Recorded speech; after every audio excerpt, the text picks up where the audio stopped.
오늘도 우리 본 말씀 통해서 출애굽기 강의 60번째 말씀 드리겠습니다. 지혜와 총명과 지식과 여러 가지 재주로라는 제목으로 오늘도 하나님께서 우리에게 주신 은혜 같이 받는 시간 갖도록 하겠습니다. 자, 오늘이 출애굽기 31장입니다. 이제 오늘은 그동안 우리가 계속해서 정말 정신없이 달려오지 않았습니까? 성막을 만들고 또 지성소와 성소와 또 이제 성막의 뜰 여러 가지 도구를 만들고 우리가 사진도 보고 하면서 공부를 열심히 했습니다. 이제 그것을 마무리하고 매듭을 짓고 하는 시간을 이제 가지려고 합니다. 그래서 31장은 굉장히 이제 중요하고 뭔가 이제 좀 터닝 포인트가 되는 그런 장이다 이렇게 볼 수 있습니다. 자, 지금까지 우리는 하나님께서 이제 성전 도구를 이제 만들으라고 쭉 했습니다. 그리고 이 도구를 만들 수 있도록 새로운 사람들을 2명을 이제 하나님께서 부르시는데 그 사람이 부살렐과 오홀리압입니다. 여러분들이 이 두 사람의 이름을 잘 기억하셔야 됩니다. 그리고 이제 31장 뒤에 가면은 안식일에 관한 얘기를 또 하나님께서 말씀하십니다. 그래서 하나님과 우리 인간의 사랑의 관계를 잘 맺으라 이렇게 31장이 설명해 주고 있습니다. 오늘도 이제 비가 많이 왔죠. 비가 많이 오고 어제는 또 낮이 굉장히 더웠습니다. 제가 차에 있는 온도를 봤더니 28도까지 올라갔습니다. 그러니까 이제 하루가 다르게 온도가 올라갔다가 또 비가 오면 또 온도가 떨어졌다가 그렇습니다. 날씨가 계속 롤러코스터를 타고 있고 여러분들도 이제 이렇게 날씨가 힘들어지면 이렇게 바뀌면은 자주 바뀌면은 피곤할 수 있습니다. 그래서 오늘은 제가 될 수 있을 말씀을 빨리 끝내려고 합니다. 빨리 끝내려고 하는데 끝나는 시간 항상 똑같습니다. 왜냐하면 말씀이 일찍 끝나면 기도를 오래 한다든지 그렇게 하는데 그래도 오늘은 좀 일찍 끝내서 여러분들 집에 가서 일찍 쉴 수 있도록 해드리도록 하겠습니다. 자, 우리가 오늘 이제 1절부터 5절까지 본 말씀을 읽었는데 이 내용은 이것입니다. 하나님께서 이제 모세를 불러서 말씀을 합니다. 이 모세를 불러서 지금까지 쭉 하나님이 25장부터 지금까지 어디서 말씀하셨냐면 이 시내산 정상 꼭대기에서 이제 말씀하셨습니다. 하나님께서 모세를 불렀습니다. 다른 사람은 올라오지 말라는 거. 너희들이 이 선을 넘으면 죽어버린다는 거죠. 모세만 불렀습니다. 그리고 하나님이 이제 시내산으로 강림을 하셨습니다. 그래서 이제 계속 모세에게 이제 말씀을 주셨습니다. 그 모든 것을 이제 모세가 들었습니다. 그리고 하나님께서 모세에게 이제 하나님의 어떤 성전, 제단의 양식, 성물의 어떤 기구 같은 모든 것들을 다 말씀해 주셨습니다. 모르겠습니다. 하나님께서 이렇게 보여주실 수도 있었겠죠. 우리는 그것은 알 수 없지만 아무튼 중요한 것은 우리가 지난주까지 계속해서 뭘 만들고 하지 않았습니까? 근데 그것은 실제로는 하나도 아직 만든 게 아닙니다. 그냥 하나님께서 이렇게 만들라고 모세에게 알려준 겁니다. 시내산에서 아직 하나도 만든 게 없어. 그냥 하나님이 모세를 불러갖고 너 이제 내려가면은 성막을 짓고 성소와 지성소를 나누고 번제단도 만들고 제사장을 세우고 이 모든 것들이 하나님께서 모세에게 하신 말씀이었지 실제로는 아무것도 된 것이 없습니다. 그래서 30장까지는 하나님께서 이제 하신 말씀이기 때문에 이제 지금부터 하나님께서 하신 모든 일들을 이제 어떻게 합니까? 만들기 시작해야 됩니다. 그러니까 이제 모세가 산을 내려가야 되겠죠. 그리고 이스라엘 백성들에게 돌아갈 때가 이제 되었습니다. 그게 며칠이었습니까? 40일이었습니다. 근데 중요한 것은 이 40일 동안 모세는 뭐 했습니까? 금식했다는 겁니다.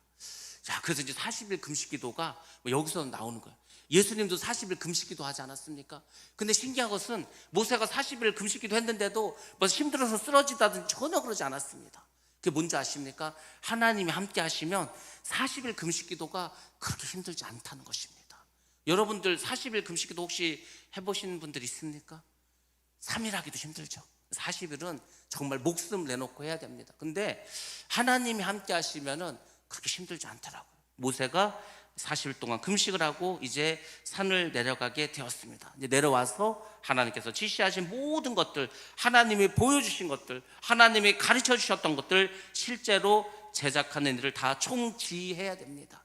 출애굽기 25장부터 30장에 있었던 그 모든 것들은 하나님께서 모세에게 보여준 설계도였고 청사진이었다. 여러분들이 이렇게 보시면 되겠습니다.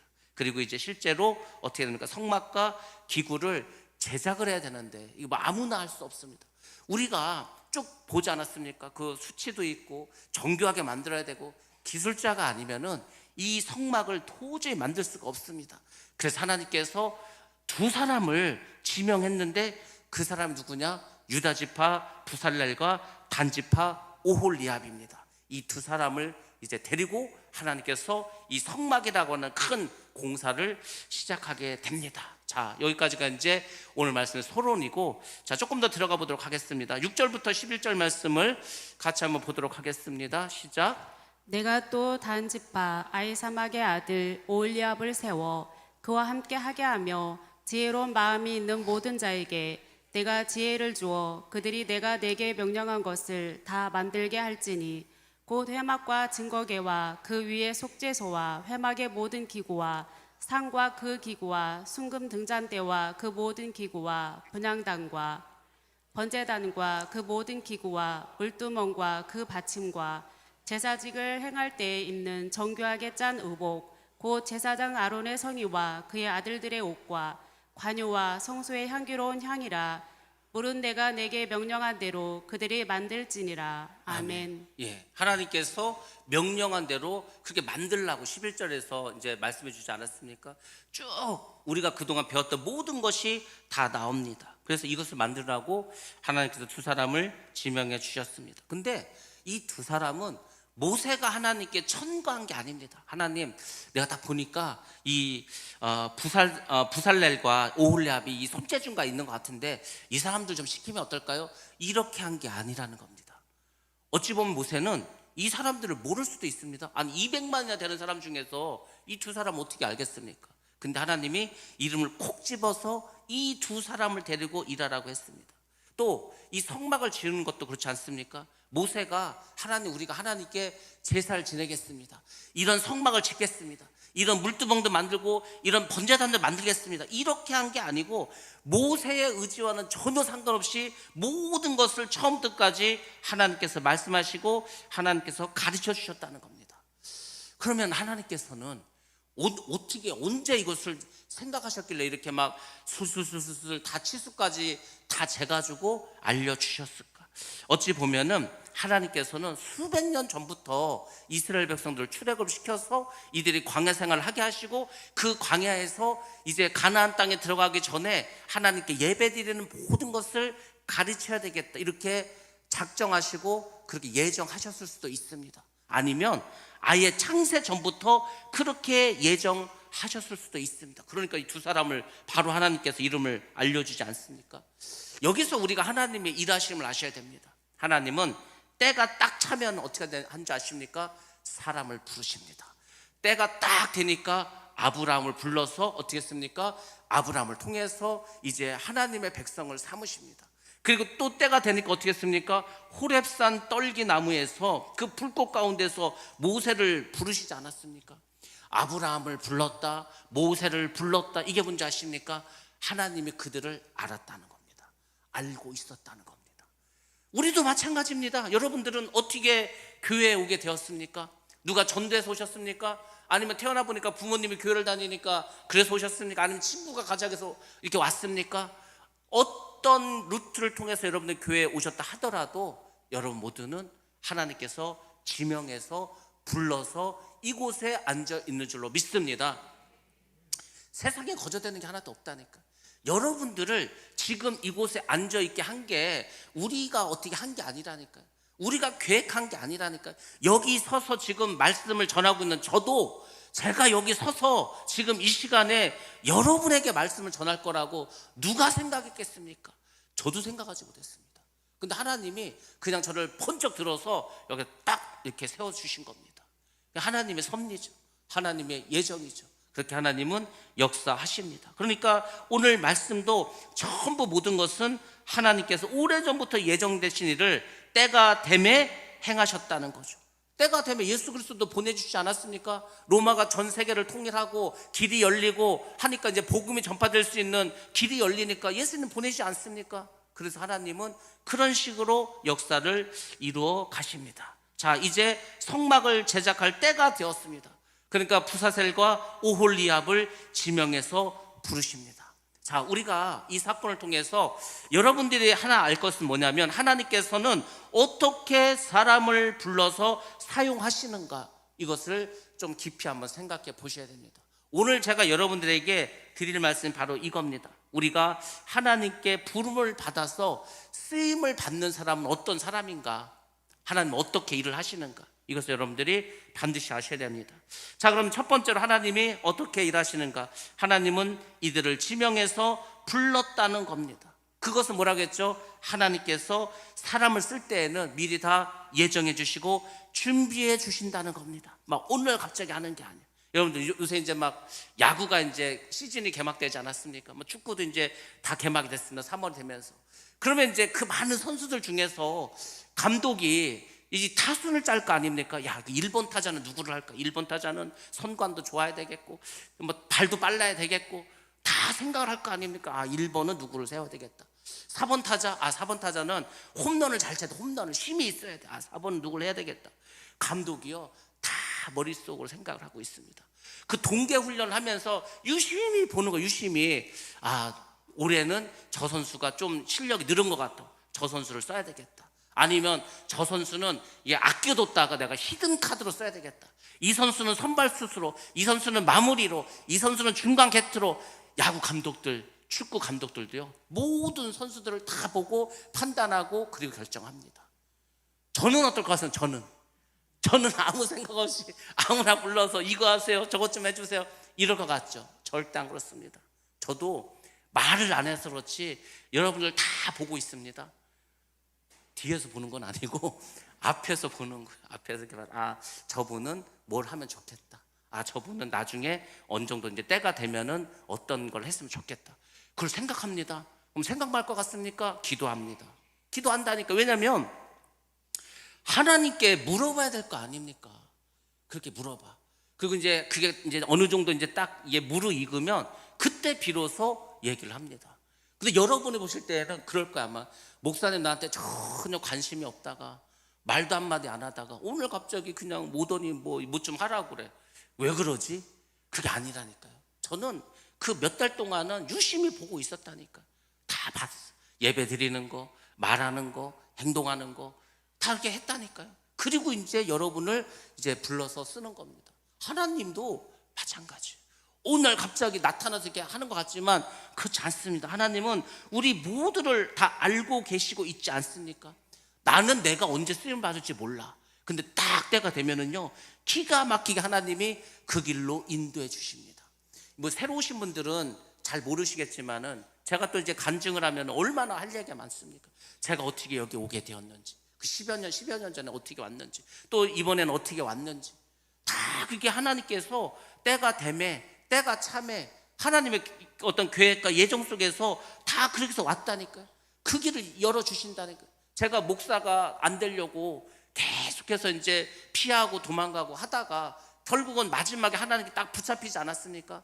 근데 신기하게 그때는 그런 마음이 들었어. 그전에는 내가 어떻게 목사를 하냐, 그거 못해. 근데 그때는 이제는 해야 되겠다는 마음이 저절로 때가 됐다는 겁니다. 우리가 어떤 교회를 하고 하나님의 일을 할 때 마찬가지. 새신자가 왔어. 그래서 이제 조금 지났어. 이번에 좀 집사님 하시죠. 제가 어떻게 집사랍니까? 어쩌고저쩌고. 그래도 시키면 다 합니다. 빼는 사람 없어. 다 해. 그럼 집사로도 몇 년을 해. 그래도 열심히 해. 그럼 좀 건사를 하면 어떠냐고. 또 이제 뭐 안수 집사라면 어떠냐고. 그래서 이제 또 그렇게 몇 년간 장로님이 되면 제가 어떻게 장로를 하냐고. 그래도요, 시키면 또 다 합니다. 그러니까 다 보고 있는 거예요. 그 시간과 그 세월이 저절로 가는 게 아니라니까요. 하나님이 우리 사람을 부르실 때는 지명해서 딱 부르시는데 그 지명해서 부를 때 하나님이 아무 생각 없이 하는 게 아니라니까요. 다 보시고 아시고 그 일을 행하신다는 겁니다. 그래서 지금 여기까지 하나님께서 다 인도해 주셔서 여러분 이곳에 있는 줄로 믿습니다. 우리 교회도 마찬가지지 않습니까? 교회도 마찬가지. 교회도 하나님께서 큰 그림을 그리시고 그 계획대로 흘러오는 겁니다. 계속해서. 그래서 하나님은 모든 인류의 역사를 다 이끌어 갑니다. 한 사람의 삶도 하나님께서 이끌어 가십니다. 한 교회도 한 나라도 다 마찬가지입니다. 그리고 마지막 때 온 인류에 대한 심판 계획을 가지고 있지 않습니까? 그러니까 우리가 그것을 바라보면서 나아가야 하는 것입니다. 하나님께서는 때가 되면 부릅니다. 그 하나님께서 나를 부를지 안 부를지 모르겠는데요, 모르니까 열심히 기도하시고 말씀대로 사시길 바랍니다. 어느 날 갑자기 하나님이 부릅니다. 아브라함은 75세가 되었을 때 부르심을 받았습니다. 모세는 80이 되었을 때 부르심을 받았다니까요. 그러니까 여러분들도 언제 어떻게 부르심을 받을지 모릅니다. 그러니까 여러분들이 열심히 귀를 여시고 주의 음성에 청종하시기 바랍니다. 그럼 하나님께서 반드시 여러분들에게 말씀해 주실 줄로 믿습니다. 두 번째로 하나님은 성령을 충만히 이제 받은 사람들, 그 사람들을 이제 사용하십니다. 성령 충만은 뭐냐면 하나님의 일을 하는 출발점입니다. 하나님의 일을 하는 출발점이 성령 충만이에요. 그러니까 성령 충만까지 여러분들이 가셔야 된다니까요. 근데 그 성령 충만에 가기까지 여러분이 해야 될 단계가 뭐라겠습니까? 내가 죄의 이름을 깨닫고 회개하고 죄사함을 받고 세례를 받고 그리고 나는 죽고 예수로 살고 말씀에 순종하고 성령 충만하지 않습니까? 성령이 충만할 때 하나님께서 그 사람을 사용하십니다. 왜냐하면 하나님의 일은 사람의 힘으로 하는 게 아니에요. 자꾸 우리는 이렇게 뭐 좀 하라 그러면 아우 저는 못합니다, 저는 능력이 없습니다, 저는 돈도 없습니다, 저는 건강도 없습니다. 그 당연한 거 아닙니까? 하나님의 일은 원래 내가 하는 게 아닙니다. 하나님의 일은 하나님이 하시는데 단지 나를 통해서 내 몸을 통해서 하시는 겁니다. 어차피 다 하나님 하신다니까. 우리는 그냥 하나님께 내 몸만 빌려주는 거예요. 근데 우리는 자꾸 뭘 하라 그러면은 아우 저는 뭐가 없고 없는 거 당연하다니까요. 없어도 상관없습니다. 없어도 하나님이 어차피 다 하시기 때문에. 그래서 여러분들이 준비하실 것은 성령과 말씀으로 충만해지는 것이 중요합니다. 어떻게 하면 말씀과 성령이 충만할까? 그래서 하나님께서 여러분들에게 중간고사도 보고 기말고사도 보고 하는 거지 않습니까? 하나님께서 여러분을 계속 테스트하십니다. 여러분의 믿음을 테스트하신다니까요. 그러니까 때로는 그냥 중간고사 정도 수준으로, 어쩔 때는 막 엄청 센 거의 수능 수준으로 막 모의고사 수준으로 그래서 여러분들을 계속해서 테스트를 하는 거예요.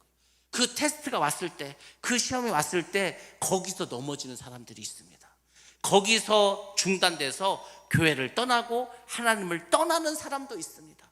근데 하나님은 그 시험을 통과하고 그 다음에 시험으로 또 가는 거예요. 초등학교를 졸업하면 중학교 가지 않습니까? 중학교 졸업하면 고등학교를 가지 않습니까? 고등학교 졸업하면 또 대학을 가지 않습니까? 대학을 졸업하면 대학원이나 입사과정이나 입사시험이나 계속 시험 봐서 우리 단계로 올라가듯이 우리의 신앙도 마찬가지라니까. 성령 충만하기까지는 계속해서 테스트가 옵니다.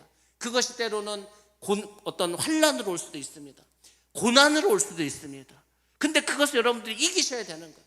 그러니까 시험은요, 다른 게 없으면 이겨야 되는 거예요. 우리가 흔히 교회 용어로 쓰는 게 교회 용어로 하는 말이 뭐가 있습니까? 저 사람 시험 들었대.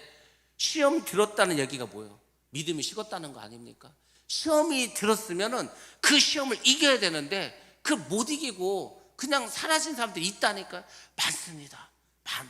그러니까 여러분들이 이 시험을 통해서 자꾸 나를 죽이고 또 연단받고 또 새로워지고, 그래서 주님을 닮아 가셔야 합니다. 그러면 성령이 충만하게 되고 그 사람을 하나님께서 사용해 주실 줄로 믿습니다. 그러니까 모든 시험을 이기시기 바랍니다. 이기고 가셔야 돼. 그냥 아무리 힘들어도, 아무리 복잡해도, 아무리 바빠도 그냥 가면 되는 거예요. 오늘도 이제 목사님들이 모였습니다. 어제는 오전에 모여서 했고, 오늘은 이제 제가 오전에 또 저기 어디 진천에 갔다 오는 일이 있어서 갔다 와서 이제 또 모였어요.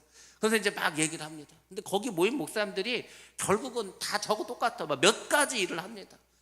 금기원도 하고 어사모도 하고 무슨 다른 어떤 또 모임도 있지 않습니까? 기아대책도 하고 많어. 근데 다 바빠. 그 하는 얘기가 공통적으로 하는 얘기가 그겁니다. 바빠. 되게 바쁜데 또 신기한 게 뭔지 아십니까? 바쁜데 또 다 그걸 해. 저도 참 신기해. 저도 스케줄표를 보면은요, 매일매일 무슨 일이 있어. 야, 그럼 이거를 어떻게 다 할까? 근데 오늘 아침 이제 새벽 예배 끝나고 오전에 이제 일을 시작하면은 그냥 그날 일을 그날 또 다르게 하게 됩니다. 참 신기하게도. 그러니까 우리가 하나님의 일을 하는 것은, 하나님께서 우리에게 주신 일을 하는 것은, 제가 말씀드렸잖아요. 저는요, 제가 그 말하고도 굉장히 저도 사실 은혜를 받았습니다. 제가 학생들을 가르치다 보니까 그런 어떤 예를 들었을지 모르지만, 제가 이제 그 생각도 들어요. 야, 이걸 가지고 설교를 한번 하든지 이걸 가지고 책을 한번 써도 좋겠다 이 생각을 했습니다. 뭐였습니까? 우리의 인생은 1 아니면 마이너스 1 아니면 0입니다. 이게 책 제목이에요. 저도 이제 청사진을 그려봤습니다. 여러분들, 제가 그랬잖아요. 제가 그 이제 습관이 그런 게 있었어. 학원에서 끝나고 이제 집에 오면 12시가 넘습니다. 그러면은 저는 제일 많이 본 게 뭐냐면 EBS를 제일 많이 봅니다. EBS가 은근 재밌는 게 많이 합니다. 뭐 이렇게 여행 프로도 있고, 하여튼 뭐 시사적인 것도 많이 있고. 근데 이제 그때 가면은 고3 이과 수능 문제, 뭐 모의고사 문제, 뭐 4점짜리 막 이런 거 이제 막 풀으래. 그러면요, 문제가 얼마나 긴지 문제만 6줄, 7줄이야. 그리고 도형을 그려놨는데 이거는 뭐 도저히 무슨 말인지 몰라. 근데 제가 그걸 일부러 봅니다. 왜 일부러 보냐면은 여러분들 얼마나 신기합니까? 그렇게 복잡하고 그렇게 어려운 문제인데 그 선생님이 그걸 다 풀기 시작하는 거야. 식을 세우고 공식을 대입하고 막 술술술 풀어서 이꼴 가고 마지막에는 1이나 0이나 마이너스 1이요. 그래서 이제 학생들한테 니네 찍을 때 뭐 주관식 찍을 때 잘 몰라 그럼 1이나 0이나 마이너스 1 이렇게 하라고. 하도 그게 많으니까 이제 요새는 좀 바꾸기도 했지만 예전에는 좀 그게 많았습니다. 이게 뭐라고 했습니까? 우리가 볼 때는 너무 어려운 4점짜리 문제야. 이거는 완전 킬러 문항이야. 이거는 뭐 진짜 대학교 2학년 수준이 돼야 풀 수 있는 문제야. 우리가 볼 때는 그래. 근데 여러분들 그 문제가 하나님에게는 어떻게 보이는지 아십니까? 2 빼기 1입니다. 여러분 2 빼기 1이 얼마입니까? 2 빼기 1. 예? 어려워요? 1이죠 1. 그러면 좀 어려운 문제 내겠습니다. 1000 빼기 999 얼마죠? 그것도 1이에요. 근데 막 루트가 들어가고 뭐 적분 뭐 해가지고 통계 들어가서 막 엄청나게 복잡한데 그것도 이퀄 하면 1입니다. 우리가 볼 때는 어려운데 하나님은 그냥 2 빼기 1이라니까요. 그러니까 여러분들 막 뭐 문제가 너무 어렵다, 너무 뭐 힘들다 그렇게 할 필요 없고 내가 하려고 하니까 그런 거예요. 그냥 하나님께 어떻게 알았습니까? 맡기라고 하지 않습니까? 하나님께 맡기는 게 뭡니까? 예? 하나님께 맡기는 게 뭐예요? 몰라요? 처음부터 다시 시작해야 되나? 진도를 처음부터 다시 할 거예요? 뭡니까? 아, 지금 모르시는구나. 제가 알려드리겠습니다. 하나님께 우리의 문제를 맡기는 게 기도입니다. 기도. 그럼 여러분들 기도는 언제 하는 게 가장 좋을 것 같습니까? 지금? 언제요? 주일날? 수요일날? 기도는 새벽에 하는 게 가장 좋습니다. 제가 그 이유를 알려드리겠습니다. 저는 이제 새벽 예배를 드리지 않습니까? 저는 지금도 새벽 예배 드리는 게 너무너무 힘듭니다. 저 어제 2시간 자고 새벽 예배 나갔습니다. 그러니까 새벽 예배를 보면은 마이크도 좋은 것도 아닌데 잠이 하나도 안 깨서 막 목도 다 잠겨 있고 목소리도 안 좋고 막 그래. 얼굴도 막 부시시하고 막. 그나마 많이 자고 나가면 5시간 정도 자고 나가고 보통 2시간, 3시간 잘 때도 있습니다. 아무튼 막 힘들게 나가. 그래서 이제 제가 속으로 그러죠. 내가 오늘도 힘들게 나왔으니까 내가 이제 기도를 해야지 하면서 뭔 기도를 하냐면은 제가 그날 해야 될 일이 있지 않습니까? 그걸 전부 다 하나님께 맡기는 거예요.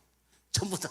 하나님, 우리 교회가 이런 일을 해야 됩니다. 아니 오늘 뭐 어사모에서 이런 행사를 한다고 합니다. 오늘 모임에서 뭘 한다고 합니다. 그거를 다 하나님께 고해. 그리고 이제 이렇게 말하죠. 저는 할 수 없습니다.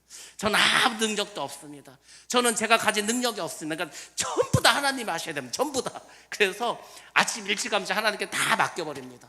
다 맡겨. 그냥 전 들어와서 좀 이제 누웠다가 이제 나가면 돼. 그러면 하나님이 다 알아서 하십니다. 여러분들 그렇게 인생을 사시기 바랍니다. 그게 뭔지 아십니까? 그게 그리스도인의 삶입니다.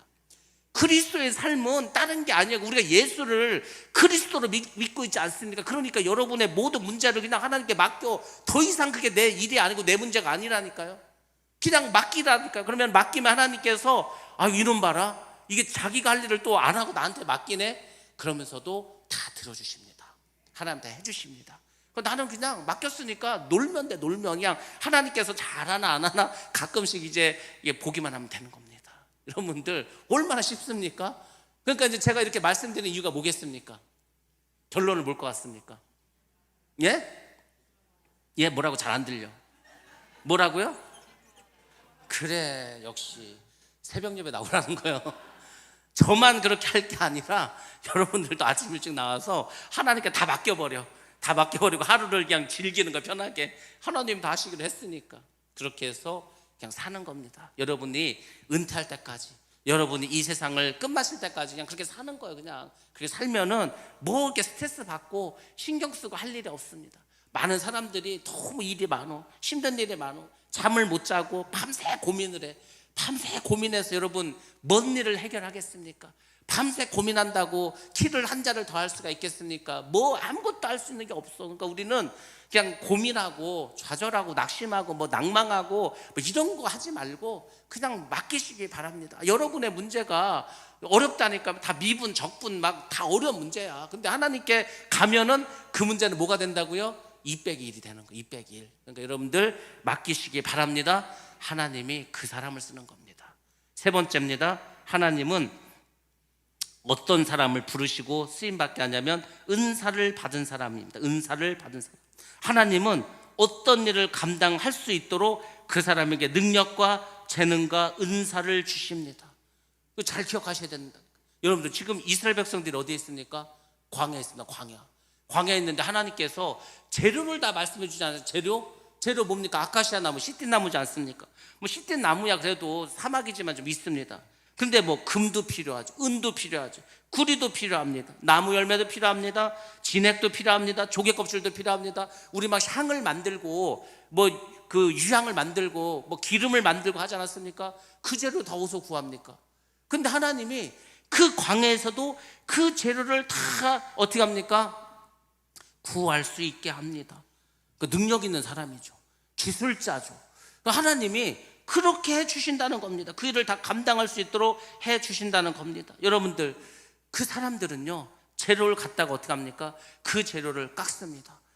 구리를 갖다가 펴기도 하고 보석을 갖다가 깎기도 하고 물리기도 하고 여러 가지 기술을 가지고 무늬를 만들고 다 합니다. 우리가 이제 그 등잔 때 보면은 그 복숭아 나무 그 꽃으로 막 모양을 내지 않습니까? 아 그것도 어떻게 근데 그것을 다 하게 해 주십니다. 여러 가지 기술로 그 일을 하게 되는데 그 옛날 성경에서는 그것을 뭐라고 했냐면 공교한 재능을 주신다고 했습니다. 공교한 재능. 그래서 여러분들이 공교한 재능을 받아야 됩니다. 특히 우리 자녀들이 이 공교한 재능을 받아야 돼. 이게 뭐냐면은요, 공교한 재능이 뭐냐면 뭐 굳이 서울대 안 가도 돼. 그냥 뭐 엄청 뭐 좋은 데 안 가도 돼. 그냥 하나님께서 어떤 이 자녀에게 기술을 줘, 실력을 줘, 은사를 줘. 그러면은요 잘 삽니다. 제가 말씀드렸잖아요. 그 우리 대전에 아는 목사님, 거기 아들은 고3 때 갑자기 그러는 거야. 아빠 제가 뭐 공부도 잘 뭐 그냥 그렇고 그냥 저기 어디 전문대 그냥 어디 뭐 디자인하는 데나 가겠습니다. 너 그 미술도 못하는데 어떻게 네가 가냐? 뭐 그냥 대충 어떻게 해서 가보죠 뭐. 그래서 대충 뭐 어떻게 해서 대전에 있는 전문대를 갔습니다. 그리고 이제 취직을 했어. 어떻게 취직을 했냐면 대학을 다니면서 대회를 몇 번 이렇게 했는데 그 상을 받았어. 상을. 왜냐면 이 디자인이라는 것은 뭔가 이렇게 좀 색다르고 뭔가 봤을 때 사람들에게 딱 어떤 인상을 줘야 되지 않겠습니까? 근데 그걸 또 잘해. 그래가지고 졸업을 하고 서울에 있는 큰 광고회사를 갔습니다. 우리나라에서 2번째로 큰 광고회사를 갔어. 거기에서 이제 부인 될 여자를 만납니다. 근데 이 부인은 어떤 여자냐면은 중학교를 서울예술중학교를 나왔어. 고등학교를 서울예술고등학교를 나왔어. 대학교를 홍대미대를 나왔어. 대학원을 홍대미술대학원을 나왔어. 그렇게 하고 이제 부인은 입사를 하고 이 사람은 지방에서 전문대를 나오고 갔어. 근데 같은 회사를 다니는데 이 남편이 훨씬 더 일을 잘하는 거야. 훨씬 더 광고를 잘 만들어. 그러니까 이 부인은 정말 엘리트 코스를 이렇게 밟아왔는데 그냥 뻔해. 광고를 만드는데 누가 봐도 아이 뻔해. 그러니까 그 틀에서 벗어나질 못하는 거야. 근데 이 아들은 하나님께서 공교한 재능을 줘서 다른 사람은 생각지도 못한 광고를 막 만들어. 이 사람이 삼성의 광고도 많이 만들었습니다. 그 지금은 이제 뭐 한 줄 아십니까? 서울에다가 광고회사를 하나 차렸어. 광고회사를. 그래가지고 아주 뭐 사업이 잘 되고 있습니다. 여러분들 뭐 서울대 안 나와도 된다니까요. 홍대미도 안 나와도 된다니까요. 그러니까 여러분들의 자녀를 키울 때 그걸 잘 보셔야 되는 거예요. 물론 다 이제 달라. 저는요 어제 그 기사를 봤습니다. 우리나라도 사실 그렇게 해야 되는데 우리가 지금 20대 30대를 MZ세대라고 하지 않습니까? 미국도 이 G세대가 있어. 미국의 G세대들은 뭐냐면은 대학을 안 가. 여러분들 미국은요 대학의 이 등록금이 얼마 비싼지 아십니까? 하버드나 예일 같은 데를 실력이 없어서 못 가는 것도 있지만 등록금이 비싸서 못 갑니다. 한 학기 등록금이 6천만 원입니다. 1년에 1억입니다. 생활비까지. 그 미국은요 월세가 300, 400입니다. 그러니까 뭐 이게 한 명 유학시키면 1년에 2억이 들어. 그걸 어떻게 감당합니까? 그게 미국입니다.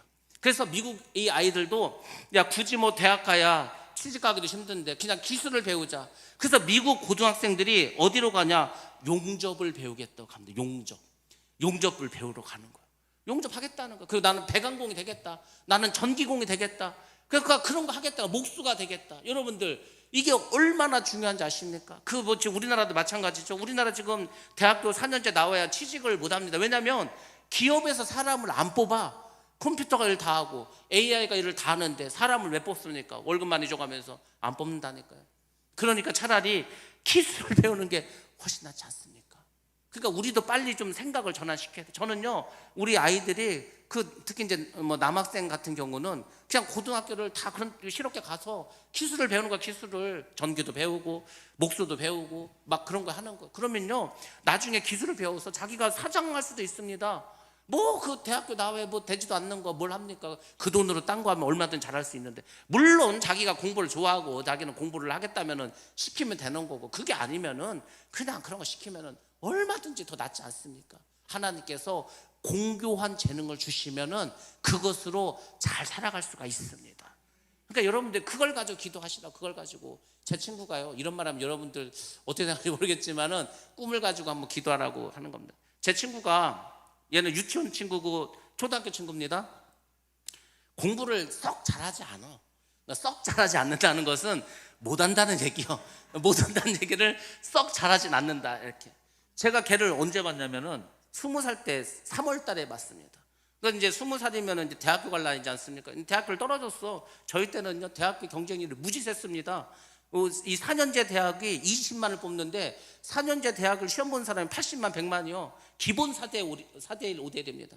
그래서 이제 어떻게 이제 만났어 3월 달에. 그래서 너는 이제 어떻게 할래? 서울 친구인데 넌 뭐 할래? 했더니 난 공부도 하기 싫고 재수도 하기 싫고 자기 이모가 저 LA에서 슈퍼하니까 미국 가겠다고. 미국. 그래서 제가 그랬지, 너 영어 못하잖아. 근데 이제 영어 못하는데 하나만 할 줄 알는데 뭔데? 했더니 I'm hungry. 그거 하면은 된대. 그래가지고 미국을 갔어. 그렇게 하고요 이제 진짜 한 30년 가까이 연락이 없었습니다. 그러다가 이제 제가 파주에 있을 때 만났는데 얘가 팔자가 변했어. 미국 가가지고. 미국 가서 이제 말 그대로 슈퍼에서 일을 했습니다. 그렇게 하다가, 그러니까 사람은 참 모르는 일이죠.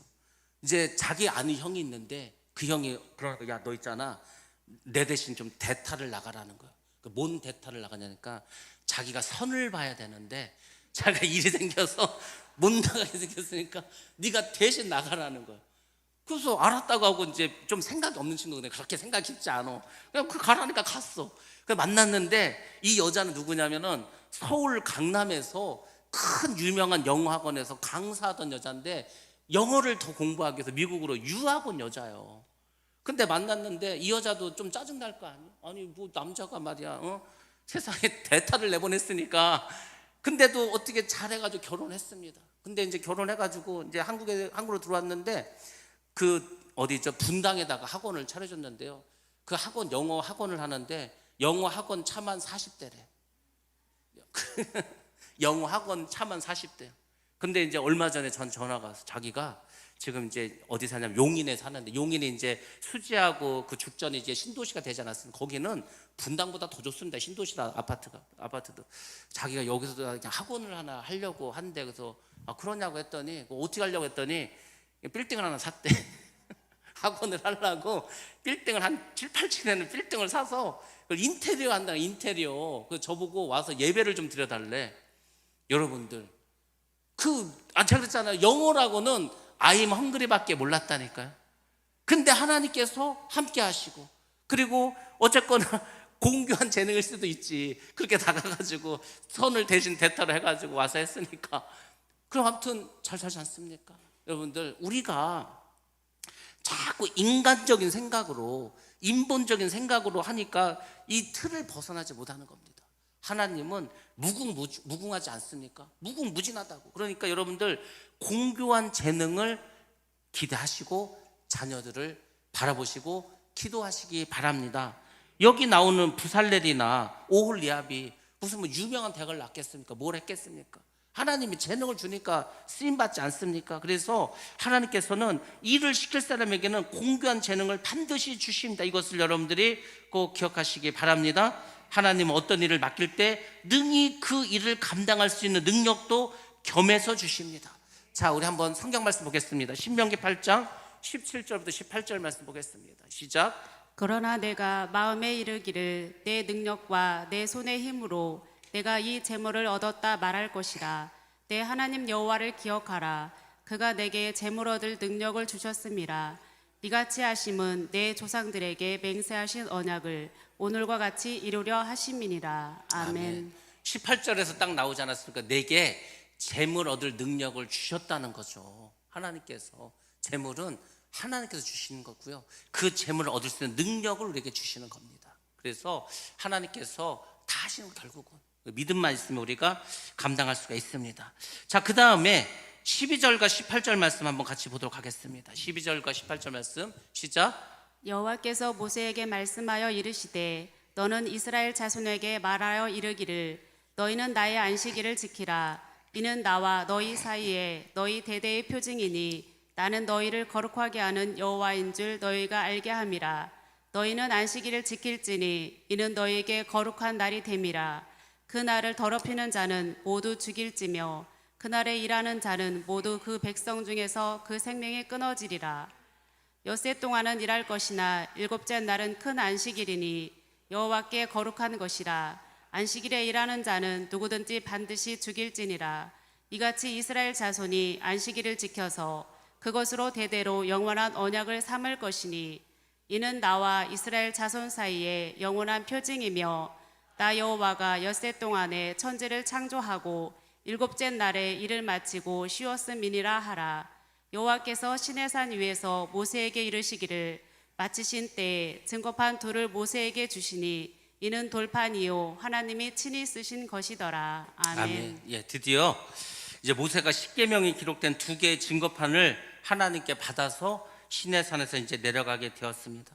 그 기간이 40일이었습니다. 그리고 성경은 출애굽기 24장 12절부터 시작해서 12절과 18절에서 시작해서 이제 비로소 오늘 읽은 이 부분에서 31장에서 이제 시내산 사건이 다 완결이 됩니다. 출애굽기 25장 거기 31장까지 30장 11절까지 보면 하나님께서 모세에게 뭐 지성소, 성소, 그리고 이제 성막에 뜰 제사장 위임식, 그리고 제사장 의복, 각종 기구 제작하는 것을 다 알려주셨다고 했습니다.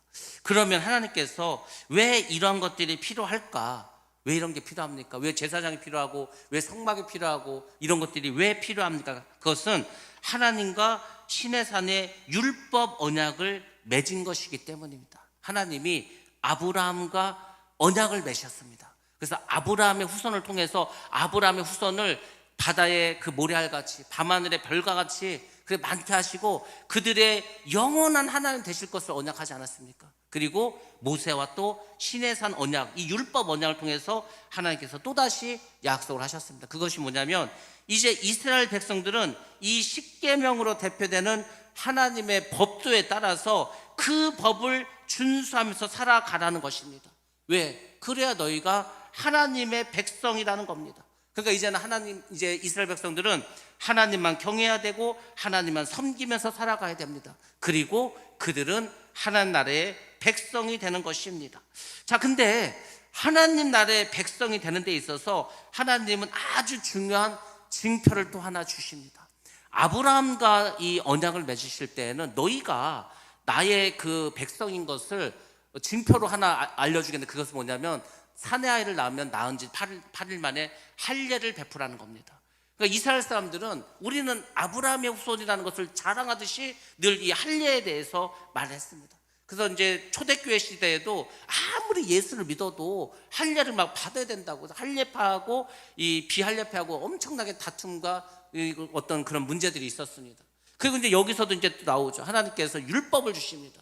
그러니까 이제 막 율법주의자들이 막 나오기 시작하는데, 아무튼 하나님께서 율법을 맺어서 너희들은 이제 나의 백성이다, 이것은 이제 증표를 알려주시는데, 그 증표가 뭐냐면 안식일을 지키라는 겁니다. 그러니까 아브라함에게 증표 주실 때는 할례를 하라고 했고, 그리고 모세에게 물론 이제 십계명을 주셨는데, 그 중에서도 가장 중요한 것이 안식일 계명이라는 것이었습니다. 우리가 잘 아는 것처럼 십계명이 1계명부터 4계명까지는 무엇에 대한 이야기입니까? 하나님을 섬기는 예법에 대해서 나오지 않습니까? 1계명이 뭡니까? 나 외에 다른 신을 섬기지 마라. 2계명이 뭡니까? 너희를 위해서 우상을 세우지 말라. 3계명이 뭡니까? 여호와 이름을 망령되이 일컬지 말라고 하셨죠. 근데 이 계명들은 아무리 잘 지켜도 다른 종교들하고 구별된 특징이 될 수가 없습니다. 왜냐하면 다른 이방 종교를, 다른 이방신을 섬기는 사람들도 자기 신만 섬깁니다. 자기 신의 이름을 함부로 말하지 않습니다. 다른 우상을 세우지 않습니다. 똑같아. 별로 차이가 안 나. 근데 여러분들, 안식일은 이방인들은 전혀 지키지 않는 계명이었습니다. 그러니까 하나님께서 내가 너희들과 다른 이방 민족을 확실하게 구별하는 방법을 내가 하나 알려줄게. 너희들은 무조건 안식일을 지켜. 내가 6일 동안 창조하고 하루 7일째 날 쉬었지. 그러니까 너희도 무조건 7일 된 날은 아무 일도 하지 말고 쉬어. 그러니까 안식해. 그래서 그것을 통해서 다른 이방인들과 이스라엘 사람들을 구별하셨습니다. 그렇게 함으로써 너희들이 하나님 나라에 속한 백성이 된다고 말해줬습니다. 그래서 13절에서 뭐라고 말했습니까? 나와 너희 사이에 너의 대대에 지킬 표징이라고 말했습니다. 이거를, 이 안식일을 지킴으로써 너희들을 거룩하게 하겠다는 겁니다. 이 안식일을 지킴으로써 너희들이 이 세상에 속하지 않는 사람이 되고 하나님께 구별된 자라고 그렇게 말씀해 주셨습니다. 안식일을 잘 지켜야 하나님 나라의 백성이 된다고 말했습니다. 14절에서 또 뭐라고 했습니까? 안식일을 지키지 않으면 돌로 쳐서 죽이라고까지 했습니다. 아이, 그 뭐 안식일을 안 지켰다고 뭘 돌로 죽이까지 하시는가? 응? 하나님께서 안식일을 지키지 않고 일하는 사람은 안식일을 더럽혔다는 거. 그러니까 이런 걸 볼 때, 야, 하나님이 참 심하시네. 어디 뭘 안식일에 일을 했다고 사람을 죽이기까지 하는가? 근데 여러분들, 이거는 현재 우리의 생각입니다. 여러분, 이 당시에 어떤 그 삶에 대해서 우리가 알아야 되는데, 모세가 살던 시대에 언약이 있습니다. 또 아브라함이 살았던 시대에 언약이 있습니다. 아브라함 시대나 또 이 모세가 살았던 시대에는 이 언약, 약속, 계약, 이런 것을 어떻게 한지 아십니까? 목숨을 걸고 합니다. 지금 우리가 땅을 사고 팔고 집을 사고 팔 때 계약서를 쓰고 도장을 찍고 뭐 공증을 하고 막 하지 않습니까? 옛날에 그런 게 없잖아. 그러니까 어떻게 하냐면은, 내가 너한테 돈을 주고 이 땅을 샀어. 그렇지? 확실하지? 응, 확실해. 그러면 이제 어떻게 합니까? 짐승을 잡아가지고 배를 갈라서 이 양쪽으로 놓습니다. 그리고 산 사람하고 판 사람이 그 산을 왔다 갔다 해요. 횃불을 들고 왔다 갔다 해요. 그래서 그것을 우리가 횃불 언약이라고 하지 않습니까? 하나님께서 그 횃불로 왔다 갔다 하셔서 나중에 그 횃불 언약이 뭡니까? 만약에 언약을 깨트려? 그러면 너도 이 짐승처럼 반이 갈라져서 죽는다는 겁니다. 그러니까 이 당시의 언약은 어떻게 합니까? 목숨을 걸고 지켜야 합니다. 그게 창세기 15장에 있었던 횃불 언약이지 않습니까? 그러니까 이 당시에는 언약을 했는데 언약을 지키지 않으면 죽이는 것이 당연한 겁니다. 그래서 15절에 또 한 번 말합니다. 안식일에 일한 자는 반드시 죽이라. 그리고 이것이 안식이 너희의 표징이 되리라. 표징이란 말도 2번을 씁니다. 똑같은 말을 2번 했다는 것은 강조의 의미를 가지고 있습니다. 여러분들, 안식일은 단순히 쉬는 날이 아닙니다. 단순히 쉬는 날이 아니고 하나님 나라의 백성임을 상징하고 표징하는 것입니다. 그럼 오늘날의 안식일이 무엇입니까? 오늘날의 안식일? 오늘날 안식일은 주일이죠. 여러분들은 주일 예배를 뭐 이렇게 지킵니까? 내가 주일 예배를 안 나가면은 죽는데, 이러면은 뭐 다 나올 거 아닙니까? 근데 원래 이 유대교를 믿는 사람들, 유대인들은 지금도 안식일을 철저하게 지키지 않습니까? 그래서 이 사람들은 금요일 저녁부터 금요일날 해가 지면은 안식일이 시작되기 때문에 그 전에 할 일을 다 끝내. 그리고 이제 그 이후에는 잘 나오지도 않습니다. 집 안에만 있어. 멀리 가지도 않습니다. 엘리베이터를 타도 그냥 가만히 서 있어. 뭐 누르지도 않고 막 그렇게 해. 그 누르는 것도 일이라고. 그렇게 철저하게 지켜. 왜? 안식일 안 지키면 죽여버렸으니까. 근데 우리가 주일 예배를 안 지켜서 이 예수 믿는 사람은, 그럼 그리스도인은, 예수를 믿는 우리는 다른 사람하고 차이가 뭡니까? 주일날 교회 가는 거지 않습니까? 그래서 예수 믿는 사람이 주일날 교회를 안 가. 그러면 그 그리스도인이라고 예수 믿는 사람을 우리가 할 수 있습니까? 그게 우리의 상징인데. 그러니까 주일 예배를 여러분들이 그렇게 생각하셔야 됩니다. 물론 수요 예배도 중요하고 금요 기도도 중요하고 새벽 예배 다 중요한데, 그래도 어쨌거나 예수를 믿는 사람들이라면은 주일 예배만큼이라도 목숨을 걸고 한번 지켜보시기 바랍니다. 그게 예수 믿는 거라니까요. 빠지고 싶으면 빠지고, 기분 나쁘면 빠지고, 일 있으면 빠지고, 그게 아니라 철저하게 한번 지켜보시기 바랍니다. 그게 하나님께서 우리와 맺은 언약입니다. 자, 아무튼 이제 십계명을 줍니다. 자, 그래서 십계명을 가지고 내려오죠. 그래서 창세기 24장에서 31장까지는 모세가 시내산에서 하나님을 만나고 하나님께서 하신 모든 말씀을 들었던 이야기가 나옵니다. 그런데 모세는 그 십계명을 가지고 나서 이스라엘 백성을 다 모아놓고, 내가 하나님께 이 말씀을 듣고 이 계명을 갖고 왔으면 우리 이제 이렇게 살아야 된다 선포하려고 이제 룰라라고 내려왔는데, 내려보니까 무슨 일이 벌어졌습니까? 32장에 가면은 금송아지 이야기가 나오는 거예요. 세상은 40일 동안 모세가 안 내려오니까 밑에서 어떻게 했습니까? 금송아지를 만들어서 거기에서 숭배를 하고 난리가 나버렸습니다. 그래서 32장과 33장은 다시 이 금송아지 이야기 때문에 사실 하나님의 나라의 선포가 늦춰집니다. 그리고 어떻게 되는지 아십니까? 34장부터 39장까지 똑같은 과정을 또 모세가 합니다. 그래서 또 시내산에 올라가 또 40일 금식 기도를 합니다. 그래서 모세가 40일 금식 기도를 2번 하게 되는 겁니다.